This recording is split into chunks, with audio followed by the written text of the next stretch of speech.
جب ایک عورت دھوکہ دیتی ہے تو وہ آپ سے سب سے پہلے یہ کہتی ہے۔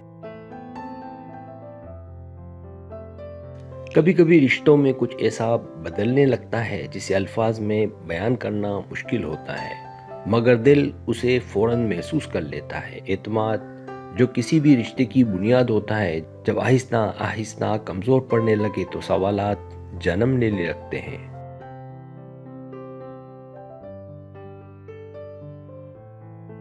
اکثر ایسا دیکھا گیا ہے کہ جب ایک عورت دھوکے کی طرف بڑھتی ہے تو وہ سیدھا انکار کرنے کے بجائے کچھ مخصوص جملے استعمال کرتی ہے جو بظاہر عام لگتے ہیں، مگر ان کے پیچھے گہرا مطلب چھپا ہوتا ہے۔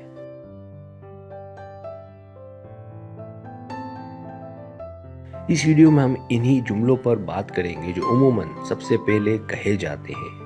مقصد کسی پر الزام لگانا نہیں، بلکہ حقیقت کو سمجھنا اور رشتوں میں آنکھیں کھلی رکھنا ہے، کیونکہ سچ کڑوا ضرور ہوتا ہے مگر لا علمی سے بہتر ہوتا ہے۔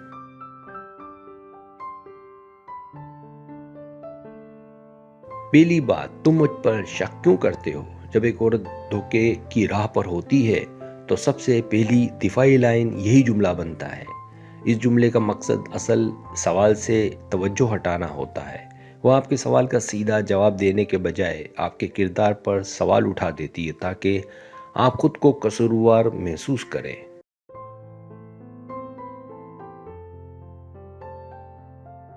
اس مرحلے پر وہ یہ ظاہر کرتی ہے کہ مسئلہ آپ کی سوچ میں ہے، نہ کہ اس کے رویے میں۔ آہستہ آہستہ آپ خود کو حد سے زیادہ حساس، وہمی یا غیر ضروری طور پر شک کرنے والا سمجھنے لگتے ہیں۔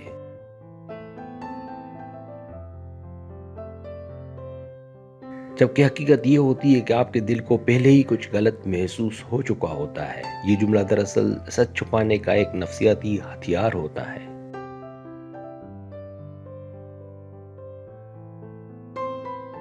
دوسری بات، میری زندگی میں پہلے ہی بہت مسائل ہیں۔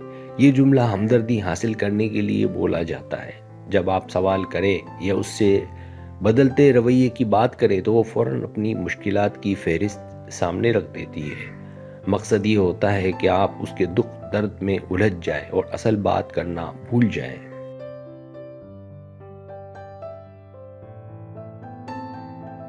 وہ چاہتی ہے کہ آپ خود کو ظالم سمجھیں، جو ایک پریشان عورت پر مزید بوجھ ڈال رہا ہے۔ اس طرح نہ صرف بات ٹل جاتی ہے بلکہ آپ اس کے مزید قریب ہونے کی کوشش کرتے ہیں، جبکہ وہ آپ سے ذہنی طور پر دور جا چکی ہوتی ہے۔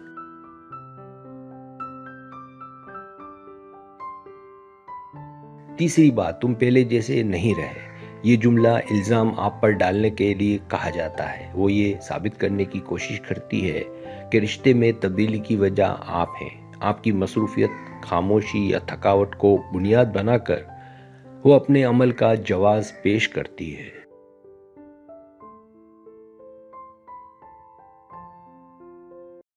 اس بات کا مقصد یہ ہوتا ہے کہ آپ خود کو بدلنے میں لگ جائیں اور اس کے رویے پر سوال کرنا چھوڑ دیں۔ آہستہ آہستہ آپ خود کو ناکام شریک حیات سمجھنے لگتے ہیں، جبکہ اصل میں یہ جملہ دھوکے کو چھپانے کا ایک طریقہ ہوتا ہے۔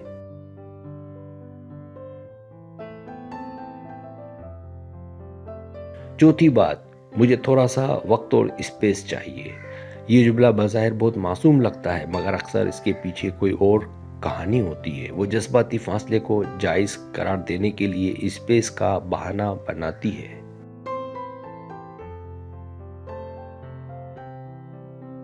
وقت اور اسپیس کا مطلب اکثر یہ ہوتا ہے کہ وہ کسی اور کے ساتھ جذباتی یا عملی طور پر جڑ چکی ہے اور آپ سے دوری بنا کر ضمیر کی خلش کم کرنا چاہتی ہے۔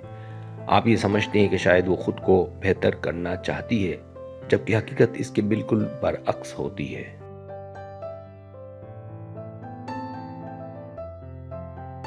پانچویں بات، تم حد سے زیادہ سوچتے ہو۔ یہ حملہ آپ کی عقل اور احساسات کو مشکوک بنانے کے لیے کہا جاتا ہے۔ جب آپ کے پاس واضح اشارے ہوں تب بھی وہ انہیں آپ کی اوور تھنکنگ قرار دے دیتی ہے۔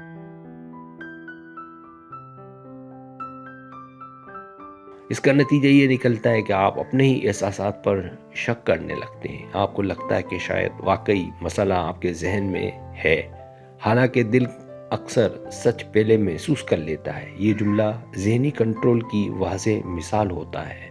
سبسکرائب اگر آپ کو میری ویڈیو پسند آئے تو برائے مہربانی سبسکرائب کریں، لائک کریں، شیئر کریں، اپنے دوستوں سے کہیں. سبسکرائب کرنے سے ہوتا ہے ہمارا جو چینل ہے وہ گرو کرتا ہے، آگے بڑھتا ہے. ویڈیو دیکھنے کا بہت شکریہ. اللہ حافظ.